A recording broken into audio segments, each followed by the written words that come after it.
After 3 years, the numbers and cost of Russia's war in Ukraine are staggering. Nearly $300 billion have been spent by the U.S. and its allies, more than 150,000 lives lost, and over 10 million people displaced. So is Congress ready to dole out more money to fund Ukraine's efforts? For the latest on that, let's check in with Capitol Hill correspondent Erik Rosales. Erik.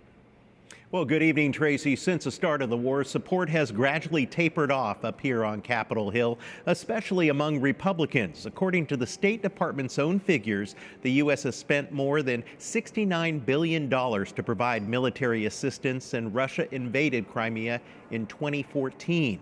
And some are saying enough is enough, including House Speaker Mike Johnson. We have to bring it to an end, and I can tell you that our European allies understand the necessity of this as well. It's drug on too long. The Ukrainians have suffered great losses. We have to bring an end to the conflict. President Trump is exactly right. It's time for it to end, and he is the brute force, I think, that can make that happen. Other Republicans say funding needs to continue. The war in Ukraine needs to end, and Russia needs to be expelled from the country. So I hope it ends soon, but we've got to provide him what he needs, and you don't win a war by being on defense.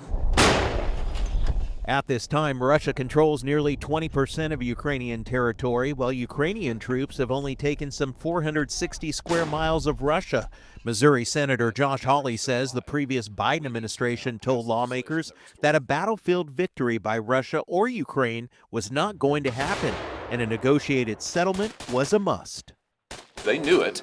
They just didn't have any way to do it. They had no plan for it. They were just bumbling along.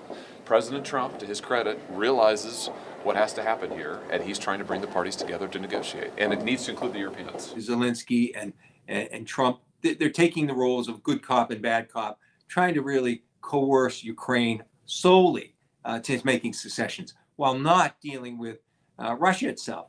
President Trump blasted Ukraine's President Zelensky last week as an unpopular dictator who needed to cut a quick peace deal or lose his country. All this is insulting and alienating our European allies, too, and kind of the rejection of NATO and this cozying up to Putin with the phone call, saying he wants him back in the G7, G8, saying they're going to visit each other. And just last week, members of the Foreign Relations Committee visited Ukraine to show their support. Ranking member Senator Jeanne Shaheen said that they saw firsthand how Ukraine is holding the Russian military at bay at the gates of Europe, and funding must continue in order to ensure Ukraine has a place at the negotiating table. At the Capitol, Erik Rosales, EWTN News Nightly.